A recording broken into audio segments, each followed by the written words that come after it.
tanya, Ustaz boleh nggak? Saya sehari-hari kan kadang pulang kantor sering terjebak macet. Boleh nggak sholatnya sambil nyetir? Kalau memang tidak ada yang bisa membawa kendaraan, nyetir bergantian, kita boleh sholat ya sambil berkendaraan. Hanya dalam situasi darurat.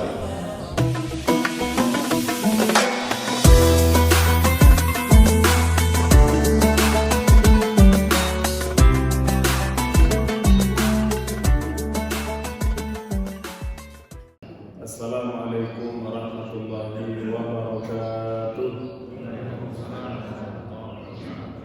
Alhamdulillah wassalatu wassalamu ala Rasulillah wa ba'd. Hadirin hadirat Bapak Ibu yang memuliakan, pagi ini tema pembahasan kita adalah seputar fikih salat dalam kondisi darurat ya. Bapak Ibu sekalian, bahwa ibadah salat adalah ibadah yang utama dalam agama Islam dan ibadah yang pertama akan dihisab oleh Allah Subhanahu wa taala sebelum dihisab amal-amal yang lain ya. Bahkan salat itu menjadi parameter bahwa ibadah yang lain itu juga akan baik ya. Kata Nabi, fa idza shaluhat shaluha sa'iru amali wa in fasadat fasada sa'iru amali. Kalau salatnya bagus, maka akan bagus pula amal-amal yang lain. Tapi kalau sholatnya buruk, maka akan buruk pula amal ibadah yang lain ya. Jadi sholat itu adalah standar ya, baik atau tidaknya ibadah seorang muslim. Yang kedua, Bapak Ibu sekalian, bahwa ibadah sholat, ibadah yang fardu atas setiap muslim dalam kondisi apapun ya, sehingga kita harus tetap melakukan ibadah sholat meskipun dalam kondisi yang darurat ya. Apakah itu dalam situasi genting ya, seperti musibah, bencana ya, atau dalam kondisi seperti sakit ya, atau merawat keluarga yang sedang sakit gitu ya.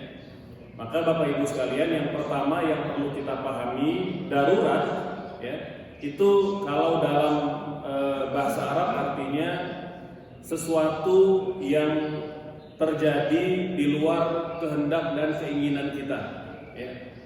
Apakah itu berkaitan dengan diri kita atau dengan situasi dan lingkungan kita. Kalau istilah fikihnya, kondisi ketika seseorang menghadapi bahaya nyata terhadap jiwa, agama, akal, kehormatan atau hartanya. Jadi ada 5 hal yang kalau terancam tidak dapat diselamatkan, maka itulah disebut sebagai kondisi yang darurat ya. Nah, di bawah darurat Bapak Ibu ada yang namanya hajat atau kebutuhan mendesak ya. Dia tidak sampai mengancam jiwa, tidak mengancam agama, tidak mengancam akal, kehormatan atau harta, tetapi kita mengalami kesulitan yang berat ya di dalam melaksanakan suatu ibadah ya. Nah, ada ibadah Bapak Ibu sekalian yang boleh dikerjakan dalam kondisi darurat. Ada ibadah pula yang boleh dikerjakan tidak hanya kondisi darurat tetapi juga dalam kondisi kebutuhan yang mendesak gitu ya. Apa dasarnya? Yang pertama, Quran surah Al-Baqarah ayat 286, kata Allah, la yukallifullahu nafsan illa wus'aha. Kemudian dalam Al-Baqarah 185, yuridullahu bikumul yusra wa la yuridu bikumul usra. Allah menghendaki kemudahan dan tidak menghendaki kesulitan. Kemudian Al-Hajj ayat 78, wa ma ja'ala 'alaikum fid-dini min haraj. Allah tidak menjadikan untuk kalian kesempitan dalam agama. Nah, inilah Bapak Ibu sebagai dasar adanya kemudahan dan keringanan untuk beribadah dalam kondisi yang darurat. Adapun hadis Nabi diantaranya adalah ya, misalnya Nabi memerintahkan kita sholat sesuai kemampuan fisik. Shalli qa'iman fa illam tastati' fa qa'idan fa illam tastati' fa 'ala jambin. Ya, sholatlah kalian dalam kondisi berdiri. Jika tidak mampu boleh duduk. Jika tidak mampu duduk boleh berbaring. Nah, ini kata para ulama dasar bahwa ada rukhsah keringanan di dalam sholat. Kemudian dalam Al-Baqarah 239 juga ada penjelasan sholat dalam kondisi takut. Ya. Sholat dalam kondisi takut, atau kalau istilah fikihnya sholat khauf. Ya. Apakah takut diserang musuh atau ada bahaya mengancam jiwa. Nah, itu nanti Bapak Ibu sholatnya bisa gantian. Terutama kalau kita berjamaah, sholatnya bergerak, seraya berjalan, bahkan sambil bergerak dengan jumlah yang sangat banyak. Ya. Nah, ini menunjukkan kata para ulama dasar-dasar rukhsah keringanan di dalam menjalankan ibadah sholat.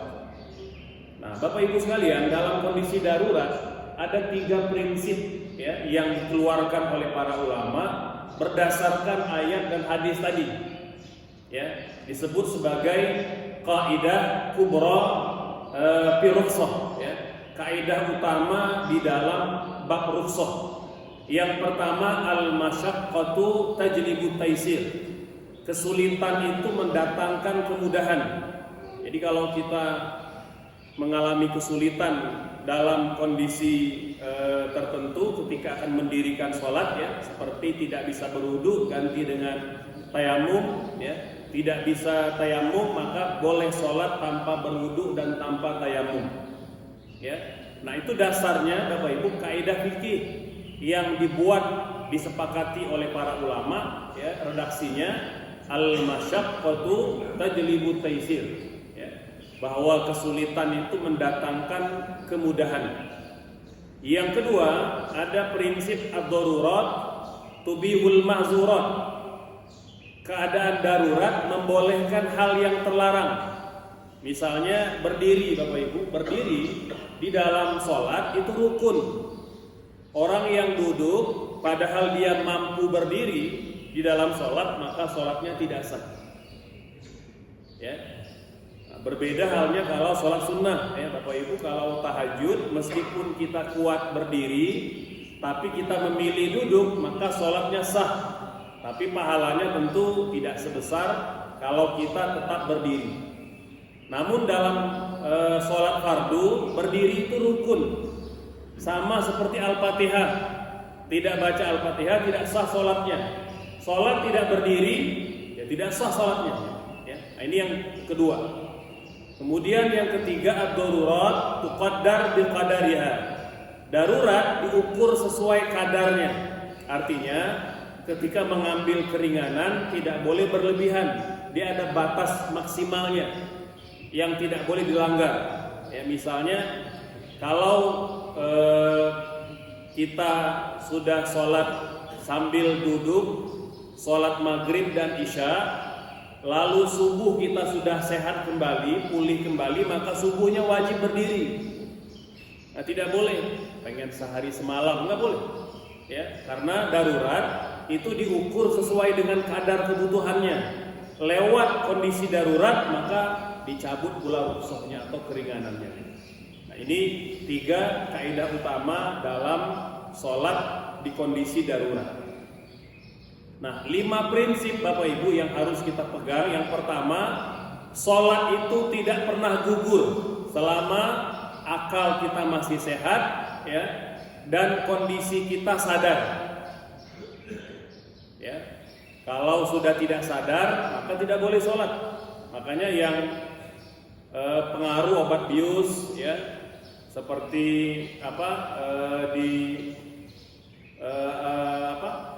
anestasi gitu ya, atau yang mengalami gangguan pada akal atau pikirannya sehingga dia tidak sadar, maka dia tidak boleh sholat selama pikirannya belum sadar. Ya, maka orang yang mengantuk atau orang yang dalam pengaruh obat tidak boleh melakukan sholat. Jadi kalau mendampingi keluarga yang sedang dirawat, akalnya belum waras, ya, atau pikirannya itu belum sempurna atau belum pulih sepenuhnya, tidak boleh menunaikan ibadah sholat. Kapan dia akan sholat? Nanti setelah dia sadar. Setelah dia sadar, setelah dia pulih, diingatkan bahwa kemarin tidak sholat beberapa kali atau beberapa hari, lalu dia mengqadha sejumlah sholat yang ditinggalkan. Yang kedua, Bapak Ibu sekalian, sholat itu bentuknya mengikuti kemampuan. Tadi bisa berdiri, bisa duduk, bisa bersandar, bisa berbaring. Ya. Kemudian yang ketiga, rukhsah adalah bagian dari syariat. Jadi jangan sampai kita kalau mengambil rukhsah itu dianggap bukan dari ajaran Islam. Padahal rukhsah itu juga syariat. Ya. Sebagaimana orang yang tidak mampu berpuasa, dia berbuka, itu syariat. Gitu, ya. Kemudian yang keempat, darurat harus nyata dan terukur. Jadi bukan dugaan semata-mata, gitu ya. Ini kayak saya sepertinya tidak kuat sholatnya berdiri. Nah, itu tidak boleh menduga-duga, Bapak Ibu. Harus berdasarkan keyakinan bahwa memang kita tidak mampu sholat berdiri lalu memilih duduk. Kemudian tujuannya adalah menjaga sholat agar tetap terlaksana. Nah, ini 5 prinsip pokok di dalam sholat darurat. Ya. Nah, kondisi-kondisinya Bapak Ibu ini diantaranya misalnya sakit atau fisik yang terbatas, atau tidak suci sempurna. Mohon maaf, yang pakai pembalut, yang pakai pampers, ya, ada sisa-sisa darah menempel di kulit, menempel di pakaian, menempel di celana, gitu, ya. Nah, itu kalau memang tidak disengaja dan tidak bisa dihindari, nah ini disebut kondisi darurat. Termasuk juga, mohon maaf, dokter yang bekerja di kamar operasi yang penuh darah, itu sama Bapak Ibu. Ya, kalau memang pasiennya tak bisa ditinggalkan, dia harus standby di ruangan itu, maka dia boleh sholat meskipun mungkin lantainya penuh darah. Ya, tinggal nanti mencari alas plastik gitu ya, agar dia tetap bisa sholat tanpa kontak langsung dengan darah. Nah, ini juga terjadi kalau di RPH, rumah potong hewan. Itu kan Bapak Ibu kadang-kala darah di mana-mana. Ya, sementara waktu sholat terbatas, maka tukang jagal kalau memang sedang bertugas dan tidak dapat meninggalkan tempat, maka dia boleh sholat di tempat walaupun penuh darah. Nah, namun nanti diupayakan pakai alas ya, agar tidak kontak langsung dengan najis atau dengan kotoran. Yang ketiga, tidak menghadap kiblat. Nah, itu sama. Ya. Jadi kalau tidak bisa menghadap kiblat, maka hadapkan wajah kita ke arah yang kita yakini sebagai kiblat atau ke arah yang aman, ya, di atas kereta api atau di pesawat, ya, atau di mobil dan lain sebagainya. Jika tidak memungkinkan, maka kita menghadap arah yang aman. Gitu. Yang keempat, waktu sempit. Gitu. Waktu sangat sempit. Ya, contoh Bapak Ibu sekalian, misalnya kita belum sholat asar, ya, sementara waktu asar sudah hampir habis. Ya, sementara kita belum berwudu. Kata para ulama, kalau berwudu dibimbangkan waktu sholatnya habis, kita boleh bertayamum. Subhanallah. Jadi tayamum ternyata diperbolehkan bukan semata-mata karena tidak ada air, tapi boleh di antara penyebabnya adalah ketika kita bimbang kalau berwudu waktu sholatnya habis. Ya, nanti harus jalan di tempat wudhu misalnya, gitu ya. Nah, ini situasi dalam kondisi kita bangunnya telat dan waktu asar hampir habis. Dan yang kelima, takut dan ancaman nyawa. Nah, ini juga diantara ragam kondisi darurat. Nah, Bapak Ibu misalnya sholat dalam kondisi sakit, ya tadi. Jika berdiri menambah parah penyakit, atau sakit memperlambat kesembuhan, atau sakit yang menimbulkan rasa nyeri yang luar biasa, maka sholatlah dalam kondisi yang mampu kita laksanakan. Ya. Nah, ini kira-kira gambarannya Bapak Ibu sekalian. Ya. Jadi jika berdiri itu mampu, ya, tanpa mudarat, lakukan. Duduk jika berdiri menyebabkan bahaya, Ya, berbaring miring jika duduk tidak memungkinkan. Telentang dengan isyarat jika tak sanggup menoleh atau miring. Yang penting akalnya masih ada, dia masih waras, ya, tidak hilang ingatan, maka dalam kondisi itu kita tetap wajib mendirikan sholat. Nah, ini Bapak Ibu sekalian, sholat dengan alat medis dan kondisi-kondisi yang modern, ya, seperti infus, kateter, oksigen, kursi roda, atau alat bantu lainnya, gitu. Jadi kita boleh sholat dalam kondisi peralatan itu masih menempel pada tubuh kita. Jika tidak memungkinkan untuk dibuka, ya, baik karena tidak ada petugasnya atau memang disarankan alat-alat tadi tidak dilepas sampai kita pulih. Nah, itu boleh Bapak Ibu sekalian, ya. Jadi ada kaidah fikih menyebutkan al-maisur la yasqutu bil maksur, gitu ya. Sesuatu yang masih mampu dilakukan tidak gugur karena yang tidak mampu, gitu. Artinya kalau memang kita masih bisa sholatnya seraya duduk, maka kita duduk sholat seraya duduk, gitu. Jadi tidak meninggalkan sholat sama sekali, gitu. Ya. Nah, ini contoh misalnya sholat dalam kondisi yang tidak sempurna, ya, seperti yang tidak bisa menggunakan air, atau yang kentut terus-terusan, yang kencing terus-terusan, yang BAB terus-terusan, pendarahan kronis, ya. Termasuk juga boleh jadi ada pendarahan pada anggota tubuh yang lain, ya. Darahnya masih mengalir atau nanahnya masih ada, ya. Nah, ini Bapak Ibu pertama bersuci sebisanya pada bagian-bagian yang bisa dibersihkan. Kalau ada bagian luka yang kata dokter itu jangan disentuh dulu, itu biarkan, ya. Atau pada bagian yang kena perban, jangan dibuka perbannya dan tidak perlu dibasahi juga. Kalau memang tidak memungkinkan, karena bimbang kalau perban luka basah nanti akan infeksi, ya. Jadi kalau ada bagian-bagian contoh yang wajib dibasuh pada bagian wajah, bagian tangan, bagian kepala, kaki yang tertutup perban dan perbannya tidak boleh basah, Bapak Ibu, maka cukup gunakan tangan yang basah, bukan air. Tangan yang basah mengusap di bagian yang terluka itu. Jadi kalau ada perban di kepala, usap di atas perbannya dengan tangan yang basah, bukan dengan air.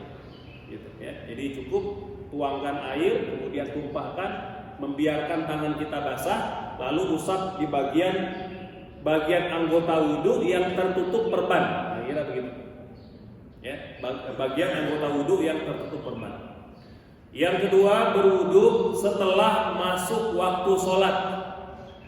Nah, jadi upayakan kalau memang kita pendarahannya berjam-jam, nah itu berwudhu nanti setelah masuk waktu sholat baru kita berwudhu untuk sholat. Ya, jadi jangan berwudhu lebih awal.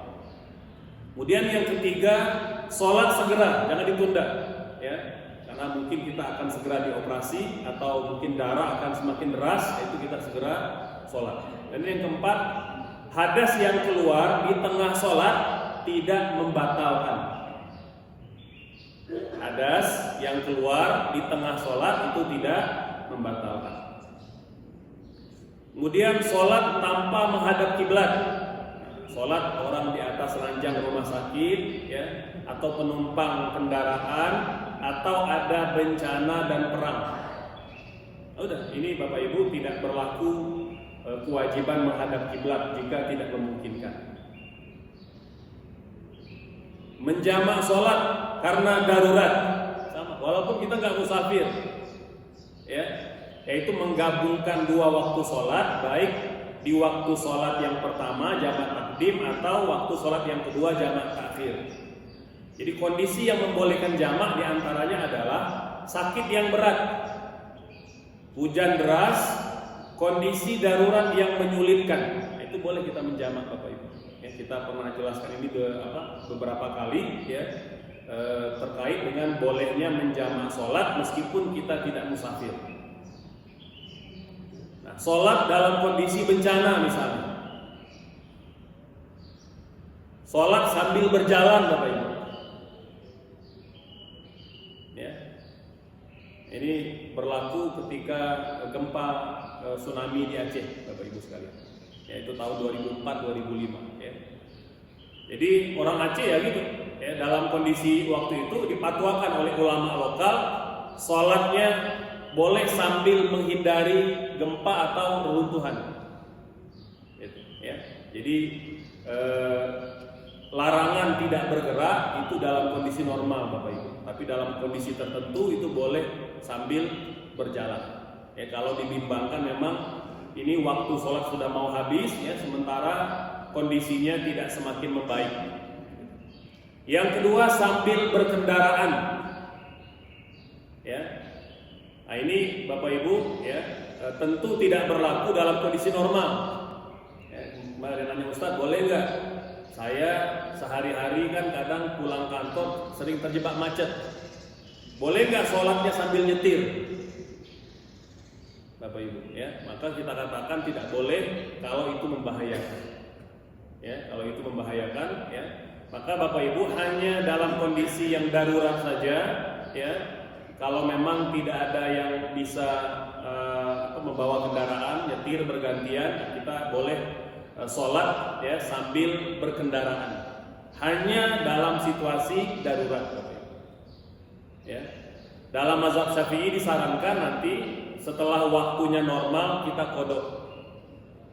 Itu saran beliau, ya. Karena sholat sambil berkendaraan itu kata beliau untuk menghormati waktu saja, ya. Nah, adapun pendapat Imam Ahmad kata beliau kalau sholatnya sudah dikerjakan betul-betul dalam situasi darurat, maka sholatnya sah, tidak perlu diulang. Ya, jadi saya juga banyak mengambil pendapat yang kedua karena mungkin lebih ringan untuk masyarakat. Kemudian yang ketiga, kondisi bencana Bapak Ibu, ya, gempa, banjir, kebakaran. Nah, ini juga masuk kategori sholat dalam kondisi takut atau bencana. Jadi kriterianya Bapak Ibu sekalian, darurat itu yang pertama dia nyata, bukan asumsi, memang sedang terjadi. Yang kedua, tidak ada alternatif, tidak ada pilihan lain, cuma itu pilihannya, maka boleh, itu disebut sebagai darurat. Yang ketiga, dibatasi hanya sebatas kebutuhan, tidak berlebih, gitu, ya. Kemudian sementara, yaitu berakhir saat keadaan normal kembali. Nah, ini kriteria penilaian kondisi darurat. Nah, Bapak Ibu sekalian, untuk beberapa aplikasi kontemporernya seperti ini, ya. Misalnya tenaga medis,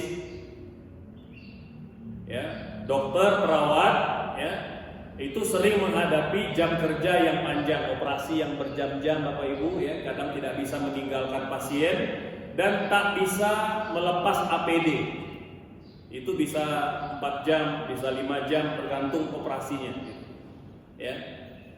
Maka jika memungkinkan tepat waktu, maka wajib sholat tepat waktu. Jika memungkinkan Bapak Ibu, di awal waktu dikerjakan atau sebelum masuk kamar operasi, sholat dulu. Jangan udah tahu kita belum sholat, kita langsung masuk kamar operasi padahal waktunya masih sempat. Nah, itu nggak boleh. Nah, kecuali kalau memang sudah waktunya tak bisa ditunda, baru kita masuk ke kamar operasi, ya. Jadi jika sulit tepat waktu, boleh menjamak sholat Bapak Ibu. Jadi dokter tuh boleh menjamak sholat tanpa qasar, ya, karena qasar hanya untuk musafir, ya. Yang ketiga, jika tidak bisa bersuci sempurna, tayamum bisa menggantikan wudhu. Jika tidak bisa berdiri atau menghadap kiblat, maka sholatlah menghadap arah atau keadaan yang kita mampu. Nah, ini kira-kira gambaran untuk tenaga medis, ya. Nah, pekerja lapangan yang ekstrim Bapak Ibu, misalnya pekerja tambang atau lepas pantai, ya, pilot atau kru pesawat atau sopir jarak jauh. Kan ada sopir antar negara Bapak Ibu. Kalau di kita mungkin karena daratannya jarang yang tersambung, tapi beberapa negara Arab, negara Eropa itu kadang tersambung daratnya, paling penyeberangan, dan itu pun sopir tidak meninggalkan kontainer, ya. Jadi dia masih di kontainer dalam penyeberangan. Jadi bisa berhari-hari itu. Ya. Atau pekerja proyek di lokasi yang berbahaya. Kan banyak ya, kita para penggali, Bapak Ibu, para penambang, itu kadang-kala di bawah terowongan, bukan 2 jam, 3 jam, bisa berhari-hari. Gitu, ya. Nah, keringanan yang berlaku, sholat di kendaraan, boleh duduk, boleh tanpa kiblat jika tidak memungkinkan, boleh tayamum jika tidak ada air, bahkan boleh sholat tanpa wudhu dan tanpa tayamum kalau seandainya tidak mungkin dilakukan. Ya tadi kan kayak dokter Bapak Ibu kan dia pakai APD lengkap, tak sempat berwudhu dan tak bisa tayamum, maka dia sholat tanpa wudhu dan tanpa tayamum, sah sholatnya. Ya, ulama hanya berbeda pendapat apakah perlu dikodok atau tidak. Ya kalau Imam Syafi'i wajib dikodok, kalau Imam Ahmad tidak wajib dikodok. Gitu. Ya karena dalam kondisi yang darurat. Kemudian berikutnya sholat dalam kondisi penahanan dan tekanan keamanan, Bapak Ibu. Ini yang para tawanan, ya, warga Palestina yang ditangkap Israel, ya, itu masya Allah kondisinya, ya, Bapak Ibu. Pertama kan Gaza itu dianggap penjara terbesar di dunia, jadi mereka udah dipenjara sebenarnya. Kemudian ada juga yang ditangkap di antara mereka dipenjarakan beneran. Itu di penjara tepi barat, ya, yang dikuasai Israel. Itu kondisinya sangat-sangat memprihatinkan dan mengenaskan, Bapak Ibu. Mereka tidak cukup makan minumnya, tidak diberikan obat-obatan yang layak, dan tidak pula diberikan izin untuk ada pembelaan di pengadilan, ya. Dan vonisnya sangat-sangat tidak masuk akal, Bapak Ibu. Ya, vonis penjara di Israel itu kadangkala nyaris 2 kali umur manusia. Bapak Ibu, pernah ada namanya Marwan Barghouti. Itu vonisnya 120 tahun. Jadi kalau dia meninggal, hidup lagi, meninggal lagi gitu. Itu begitu. Jadi sangat tidak masuk akal, ya. Nah, Bapak Ibu dalam kondisi itu tidak ada air, ya, maka mereka bertayamum hampir tiap hari bertayamum karena ada air untuk diminum gitu. Bahkan tidak tahu arah kiblat karena dikurung dalam ruangan yang sempit dan tidak ada matahari, tidak ada cahaya, gelap. Ya, jadi banyak juga tawanan Palestina itu yang keluar buta karena bertahun-tahun dalam kamar gelap, tidak ada cahaya sama sekali. Ya, jadi Bapak Ibu, ya, makanya Israel terus mendapat tekanan, ya. Alhamdulillah kita belum lama ini ada wali kota New York, ya, itu sudah mengumumkan bahwa kami akan menangkap, ya, siapapun warga Israel yang berada di New York, gitu. Karena dianggap penjahat perang, Bapak Ibu sekalian. Gitu, ya. Kemudian hanya niat dan zikir, ya. Jika hanya ini yang mampu, maka itulah sholatnya. Kalau memang dia tidak bisa bergerak sama sekali, hanya bisa isyarat, akalnya masih berfungsi, maka dia sholat berniat dan berzikir membaca apa yang mampu dia baca. Gitu. Nah, dalam kondisi darurat, Bapak Ibu, gempa, runtuhan, banjir bandang, ya, pengungsian massal, gitu. Nah, ini kira-kira Bapak Ibu sekalian gambaran terakhirnya bahwa etika mengambil rukso. Yang pertama, rukso itu bukan tanda lemahnya iman. Jadi kalau kita bertayamum atau tidak hadap kiblat itu bukan berarti lemahnya iman, tapi itu rukso, itu syariat. Ya. Yang kedua, tidak meremehkan sholat atas nama darurat.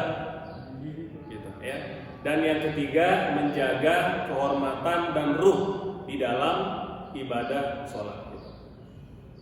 Ini kira-kira Bapak Ibu sekalian penjelasan seputar fikih sholat dalam kondisi darurat, gitu ya. Nah, 5 kesalahan ini bagian terakhir Bapak Ibu yang perlu dihindari, ya. Menganggap sholat gugur karena sibuk. Banyak Bapak Ibu sekalian, ya, yang kerja di pemerintahan atau yang swasta. Bapak Ibu, saya pernah bertemu oknum, itu ada anggota DPRD yang tidak sholat lantaran rapat anggaran yang berjam-jam lamanya. Ya, saya tanya kenapa nggak sholat? Ya, lagi rapat panjang rapatnya gitu. Jadi kalau pulang udah capek. Dan itu berulang-ulang dan sering terjadi. Ya, padahal Bapak Ibu, ya, kesibukan kita tidak dapat menggugurkan sholat. Yang kedua, menunda sholat tanpa alasan syar'i itu terlarang, Bapak Ibu. Kan kata Nabi, sholat itu ya di awal waktu boleh ditunda ya selama masih dalam waktu itu kalau dalam kondisi tertentu. Ya. Kemudian yang ketiga, menolak rukhsah padahal benar-benar butuh. Ada juga yang begitu. Ya, contoh misalnya ketika sedang dirawat, boleh tayamum padahal, tapi memaksa mau berwudu. Ya, memaksa sholat duduk atau berdiri padahal dia tidak mampu untuk duduk atau berdiri. Ya. Jadi rukhsah itu Bapak Ibu sekalian boleh diambil. Ya. Yang keempat, mengambil rukhsah tanpa kebutuhan nyata, nggak boleh juga. Gitu, ya. Kemudian tidak belajar fikih sholat darurat. Nah, ini juga diantara kesalahan yang perlu dihindari. Baik Bapak Ibu, demikian penjelasan seputar fikih sholat dalam kondisi darurat. Maka barangkali ada pertanyaan, kita persilakan. Boleh? Silakan Bapak Ibu. Ada satu. Ya, silakan Bapak dulu. Ya.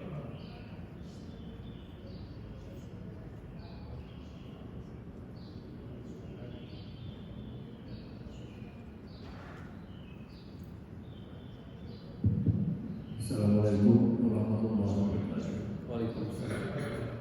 Ada dua yang dimohonkan penjelasan lanjut.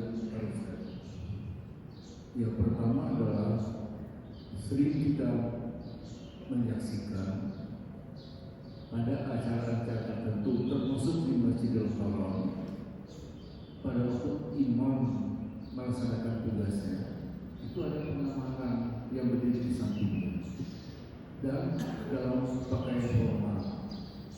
Lalu hukumnya bagaimana kalau yang bersangkutan itu tidak sholat pada waktunya itu? Itu yang pertama. Yang kedua,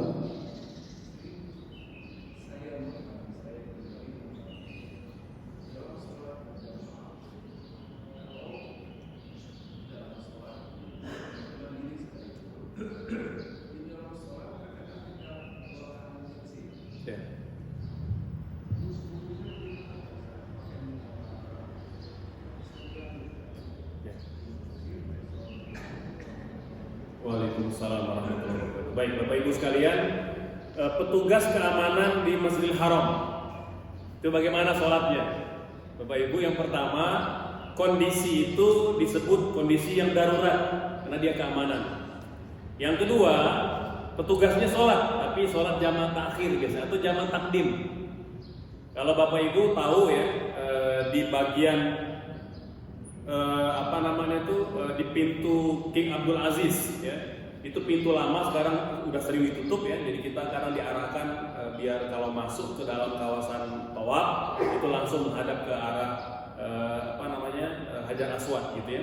Nah itu ada sudut itu sering digunakan petugas keamanan mendirikan sholat di situ. Jadi mereka sholatnya lebih awal atau lebih akhir. Kalau Isya maka mereka sudah jamaah takdim di maghrib. Kalau sholatnya maghrib kadang mereka jamaah takhir di Isya. Dan mereka bergantian. Intinya tidak boleh meninggalkan sholat. Ya, jadi tetap diwajibkan sholat meskipun ya tadi ada rukhsah-rukhsah yang diambil. Ini berlaku tidak hanya di Masjidil Haram, juga berlaku kayak di komplek kita ada satpam. Nah, itu boleh Bapak Ibu. Dalam kondisi tertentu dia boleh menjamaah sholat. Ya, dia boleh menjamaah sholat kalau memang ada tugas-tugas keamanan yang tak bisa ditinggalkan. Ya, bahkan Bapak Ibu dalam kondisi tidak ada alternatif lain, ya, petugas keamanan boleh meninggalkan Jumat dan menggantinya dengan zuhur. Kalau seandainya tidak ada pilihan lain. Walaupun ulama memberikan beberapa pilihan, misalnya yang jaga keamanan ketika sholat Jumat itu kaum wanita. kaum wanita muslimah. Jadi yang laki-lakinya sholat, yang jaga keamanan itu wanita. Gitu. Ya, Bapak Ibu yang pernah ke Aceh tahu ya, ke Aceh itu kalau Jumat maka yang menjadi security semuanya perempuan. Atau boleh ditambah dengan yang kedua non muslim, petugas keamanan non muslim. Nah, tapi ini tentu dalam kondisi-kondisi yang ringan saja. Kalau dalam kondisi-kondisi yang berat maka tidak diizinkan karena bimbang kalau non muslim nanti kurang kuat pengamanannya gitu. Apalagi dalam konteks peperangan gitu ya. Atau yang ketiga tadi Bapak Ibu sekalian ya, bergantian sholatnya. Kalau konteksnya sholat fardu biasa gitu ya. Jadi tidak boleh meninggalkan sholat dalam kondisi apapun. Ya, jadi bisa dengan jamak, apakah jamak takdim ataupun jamak takhir. Yang kedua, Bapak Ibu, kalau kita sedang sholat lalu ada ada najis, baik berupa kencing atau kentut misalnya, gitu ya, atau hadas.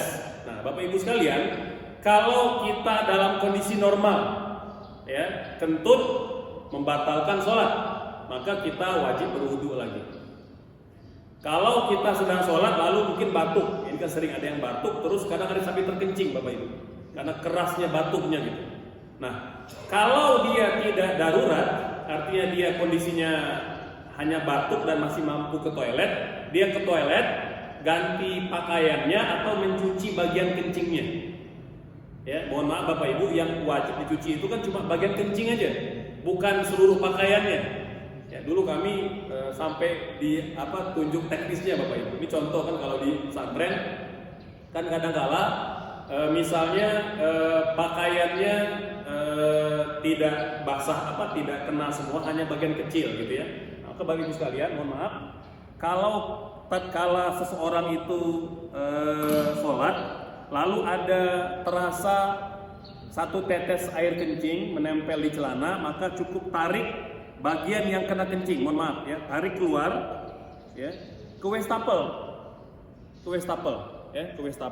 maka cuci yang bagian kena kencing itu aja, tanpa perlu mengganti semuanya. Dalam kondisi memang kita tidak memungkinkan mengganti semuanya. Nah, begitu. Jadi dulu kami di pesantren Bapak Ibu begitu diajarkan, dicuci hanya bagian yang kena kencing saja, sampai dia bersih. Ya, kemudian diangin-angin sebentar sudah pakai lagi. Gitu.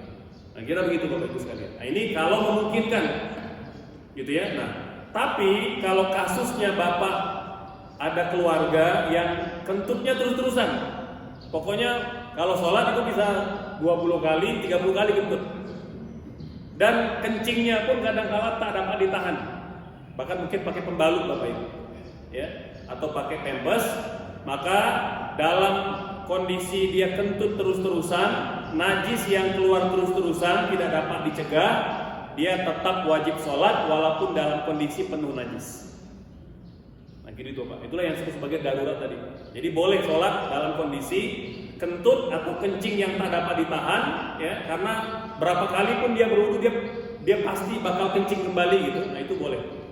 Masuk dalam keadaan yang darurat membolehkan dia tidak sholat sholat dengan membersihkan bagian yang kena najis tadi, atau sholat dalam kondisi bernajis. Hanya dalam keadaan yang tidak normal saja. Kalau nanti sudah pulih, sudah sembuh, maka dia sholat seperti mana yang lain, wajib membersihkan najis. Itu Bapak. Ya. Enggak apa, silakan.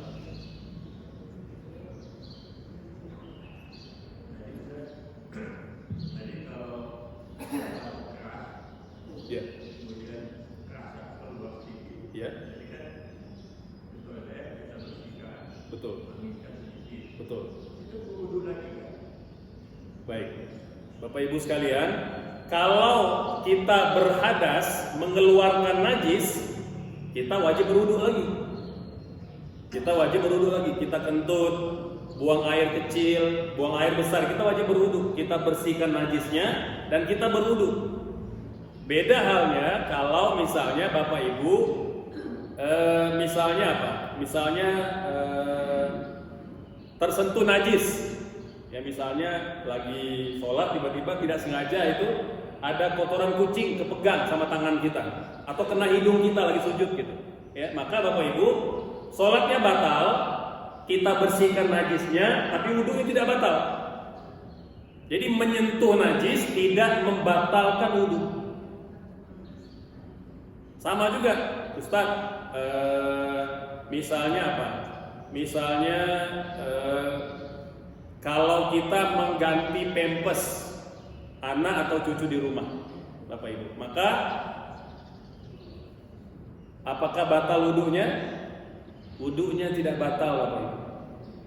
Ya, tapi tangan kita yang kena najis itu wajib dibersihkan. Kena air kencing, kena kotoran itu wajib dibersihkan karena dia najis. Tapi kita tidak berhadas karena yang dapat membatalkan wudhu diantaranya adalah keluar sesuatu dari kubul dan dubur kita. Itu baru batal wudhunya. Jadi kalau yang kencing itu punya kencing kita, batal wudhu kita. Tapi kalau kita tersentuh kencing orang lain, itu cuma perlu dibersihkan, tapi tidak membatalkan wudhu kita. Nah, kira begitu Bapak. Semoga jelas.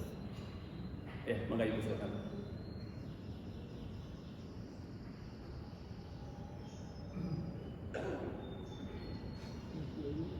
Mic-nya bisa dibantu apa? Kang, mic-nya ada ke sini.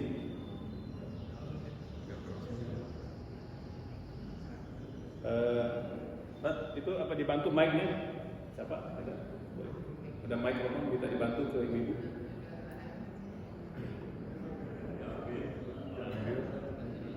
Ya? Ada mic? Oh, habis ya? Enggak Ibu, katanya baterainya habis. Mic juga sudah habis persediaan. Enggak Ibu? Ya.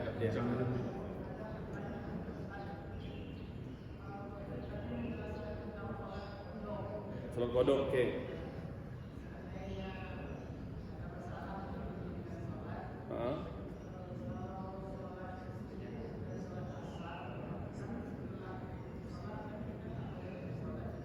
Oke, baik.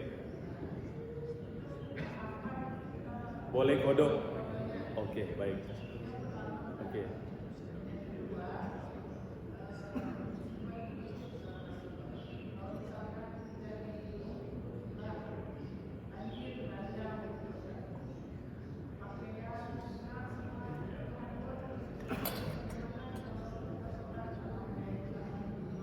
Baik.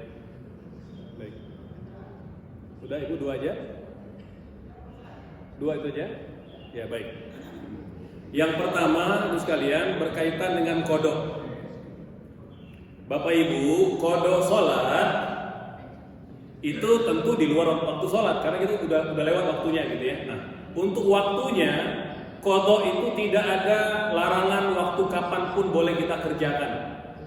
Bahkan sampai pada waktu-waktu yang terlarang sholat. Bapak Ibu, ada berapa waktu larangan sholat? Minimal 3. 1 ba'da subuh, 2 ba'da asar, 3 ketika matahari belum tergelincir ke barat, dia masih di tengah. Jadi matahari kalau masih di tengah, kita belum boleh sholat Bapak Ibu. Itu 3 waktu terlarang. Apa yang terlarang? Sholat yang tidak ada sebabnya. Sholat yang tidak ada sebabnya atau tidak ada alasannya.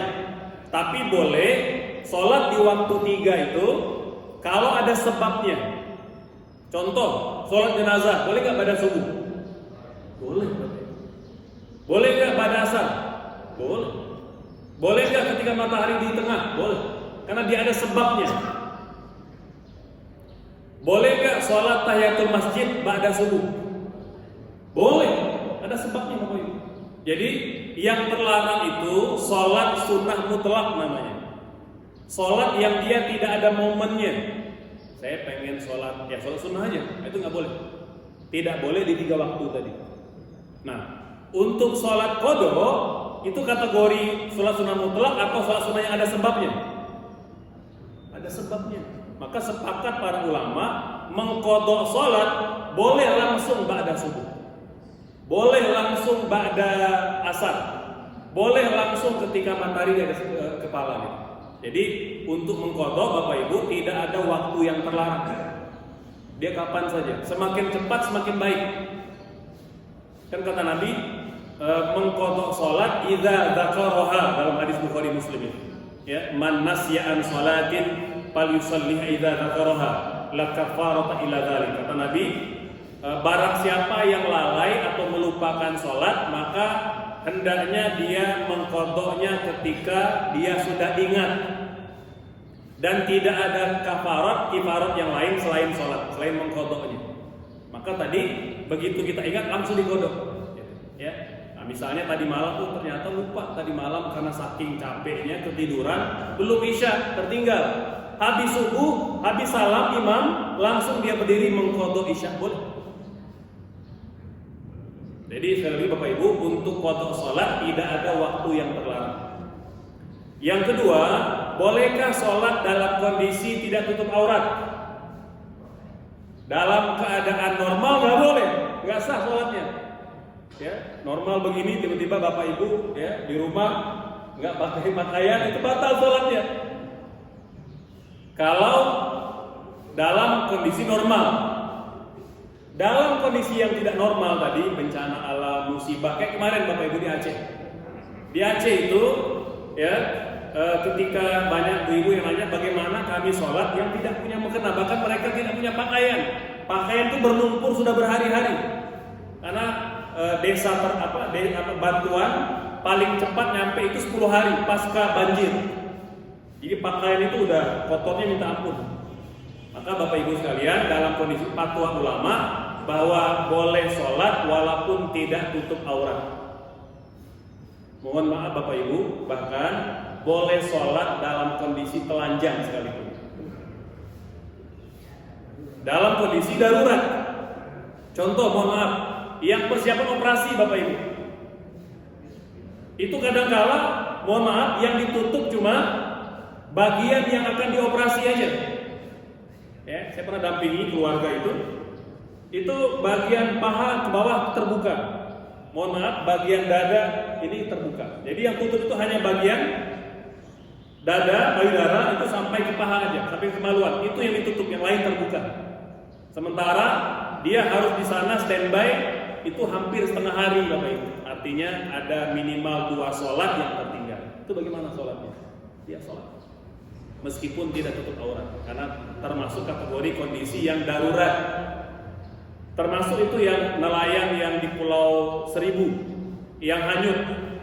Dia 2 hari Bapak Ibu hanyut di laut, hanya pakai papan dan telanjang, nggak punya pakaian. Katanya dia sholat sambil megang papan itu, papan yang sekeping dia pegang, dia telanjang itu. Ya, maka boleh Bapak Ibu dalam kondisi yang darurat boleh sholat tanpa pakaian, gitu ya. Nah, cuma kalau kita mampu menutup, ya apa aja bisa dipakai untuk menutup, gitu ya. Nah, termasuk juga kalau telanjang, tidak disarankan sholatnya berjamaah Bapak Ibu. Jadi masing-masing aja gitu ya. Ya kan boleh jadi mungkin terdampar di pulau mana gitu ya. Udah, pokoknya nyumput nyari tempat aman masing-masing, sholat di sana. Ya, karena nanti kalau berjamaah nanti enggak khusyuk. Nah, itu Bapak Ibu, tema seperti itu dibahas oleh para ulama, dibahas Masya Allah. Sudah puluhan ratusan tahun itu dibahas. Ya, makanya kata guru kami, di antara jeniusnya para ulama kita itu nyaris tidak ada topik yang belum pernah dibahas. Semua sudah pernah dibahas. Nah, kecuali yang berkaitan dengan teknologi, yaitu jarang ya, karena belum ada waktu itu. Dengan teknologi, ya, baik itu ibadah atau muamalah, gitu ya. Nah, itu baru muncul akhir-akhir ini. Tapi secara umum, hampir semua topik-topik ibadah itu sudah pernah dibahas, dikupas panjang oleh para ulama. Gitu. Wallahu a'lam. Masih ada? Silakan. Ya.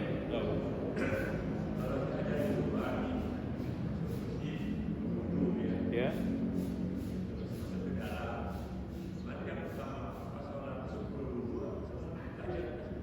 Oke. Bapak Ibu, kita baru datang ke masjid, kita berwudu di rumah, gitu ya. Mana yang didahulukan? Wudu di masjid. Mana yang didahulukan antara sholat sunnah wudu atau sholat sunnah tahiyatul masjid? Ya, baik Bapak Ibu sekalian, sebenarnya dalam bab ini tidak ada yang lebih afdol. Dia sama saja. Tapi kalau Bapak Ibu nanya, apakah lebih afdol kita sholat sunnah 2 rakaat tahiyatul masjid saja atau plus tambahan 2 rakaat sholat sunnah wudhu, maka lebih afdol semakin banyak rakaatnya. Jadi kalau kita baru datang ke masjid, kita berwudu di masjid, maka tetap ada 3 minimal sholat yang kita kerjakan. Yang pertama, sholat sunnah wudhu 2 rakaat. Lalu yang kedua, sholat sunnah tahiyatul masjid 2 rakaat. Yang ketiga, sholat sunnah qobliyah 2 rakaat. Ini kalau memungkinkan waktunya, Bapak Ibu. Jadi yang lebih afdol kita kerjakan masing-masing 2 rakaat secara terpisah. Kalau waktunya tidak memungkinkan, maka kata Imam Nawawi dalam Al-Majmu' boleh gandakan niatnya. 2 rakaat saja, tapi niatnya ada 3. Itu kata beliau. Namanya at-ta'addud bin niyat. Jadi Imam An-Nawawi, Bapak Ibu, ulama kita menjelaskan bahwa dalam kondisi tidak sempat, waktunya mungkin tinggal 2 menit, maka kita boleh memilih salah satu sholat. Ya, mau tentu kalau dipilih antara 6 kita agak kesulitan. Tapi kata beliau, lebih afdol kalau ta'addud bin niyat, menggandakan niat saja. Jadi sholatnya 2 rakaat Bapak, tapi niatnya 3.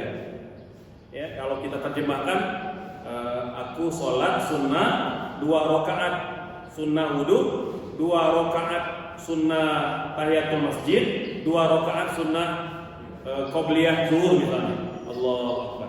Kira begitu. Kalau memang waktunya tidak cukup, dibuat terpisah. Tapi kalau waktunya memadai, sepakat para ulama lebih afdol dipisah setiap sholat itu dengan 2 rakaat yang berbeda. Kira gitu Bapak. Silakan kalau masih ada. Atau cukup? Ya, mungkin terakhir ya. Silakan Bapak ya. Silakan. Ya, biar tidak penasaran. Ya. Terus imam itu bacaan rakaat 3 atau 4 di bulan puasa atau malam terpisah. Ya. Kok terasa lama sekali? Apakah imam berlalu dengan awal lain? Ya. Boleh tak kita nama durasi dalam satu kan? Atau diam aja? Oke, baik. Bapak Ibu sekalian, pada prinsip dasarnya memang intinya kita sholat itu harus khusyuk, harus penghayatan. Jadi tidak boleh ada peluang waktu itu untuk berkhayal atau pikirannya terbang kemana-mana. Jadi kata para ulama, kita boleh menambah bacaan tasbih atau membaca ayat, yang penting kita bisa khusyuk. Itu lebih afdol. Ya, mohon maaf, kan kadang-kala ada imam yang lama rukunya, yang lama sujudnya, atau misalnya lama mengucapkan salamnya. Padahal kita sudah habis nih. Fil alamin innaka hamidun majid. Tambah lagi dengan doa misalnya apa doanya? Doa sebelum salam. Allahumma a'udzubika min fitnatil mahya wa min fitnatil mamat wa min fitnatil masiihid dajjal. Udah habis juga. Imam belum salam juga. Maka kata para ulama, dalam kondisi imam belum salam atau belum bergerak ke rukun berikutnya, kita boleh menambah zikirnya, boleh menambah doanya, boleh menambah ayatnya. Kalau dengan begitu kita bisa lebih khusyuk. Karena bimbang kalau kosong nanti Bapak berkhayal. Jadi boleh tambah zikir, boleh tambah doa. Termasuk ketika ruku Bapak Ibu. Kan ruku itu berapa Nabi ajarkan tasbihnya? 3 kali. Kadang-kala ada imam yang lama, ini kok sudah tinggal belum tidak. Boleh tambah. Ya, kalau tadi baru 3 tambahkan. Jadi minimal ganjil. Kalau 3 imam belum i'tidal tambah 5. Kalau 5 kali imam belum i'tidal tambah 7. Artinya kalau bisa tetap dalam bilangan ganjil. Ya, tasbihnya ganjil baik ruku, sujud maupun duduk antara 2 sujud. Kira begitu Bapak. Baik, kita cukupkan kajian pada pagi ini. Semoga bermanfaat dan dapat kita amalkan menjadi pedoman. Ya, terakhir kita berdoa ya untuk Pak Fajar ya, yang sedang sakit, dan umumnya untuk Bapak Ibu, tetangga, kerabat, keluarga kita yang sedang sakit. Kita doakan semoga sakitnya penggugur dosa dan menambah pahala serta menambah derajat di hadapan Allah Subhanahu wa taala. Amin. Allahumma amin. A'udzubillahi minasyaitonir rajim. Bismillahirrahmanirrahim. Hamdan na'imin hamdan syakirin hamdan yuwafi ni'amahu yukafi mazidah. Ya Rabbana lakal hamdu kama yanbaghi li jalali wajhika wa 'azimi sultanik. Allahumma shalli ala Muhammad wa ala alihi wa sahbihi wa sallim. Allahumma ighfir lana dzunubana wa liwalidina warhamna warhamhum kama rabbawna shaghira. Rabbana zalamna anfusana wa illam taghfir lana wa tarhamna lanakunanna minal khasirin. Allahumma shfina wa mashfi mardana wa mardal muslimin. Allahumma shfihim shifaan ajila shifaan la yughadiru ba'dahu saqama. Allahumma shfi anta syafi shifaan la yughadiru ba'dahu saqama ya rabbal alamin. Allahumma arham mautana mautal muslimin. Allahumma ighfir lahum warhamhum wa'afihim wa'fu anhum wa akrim nuzulahum wa wasi' madkhalahum. Allahumma la tahrimna ajrahum wa la taftinna ba'dahum waghfir lana wa lahum. Rabbana hab lana min azwajina wa dhurriyyatina qurrata a'yun waj'alna lil muttaqina imama. Rabbana atina fid dunya hasanah wa fil akhirati hasanah wa qina adzabannar. Sallallahu ala sayyidina Muhammad wa ala alihi wa sahbihi wa sallim. Subhana rabbika rabbil izzati amma yasifun. Wassalamun ala mursalin walhamdulillahi rabbil alamin. Demikian Bapak Ibu, assalamualaikum warahmatullahi wabarakatuh.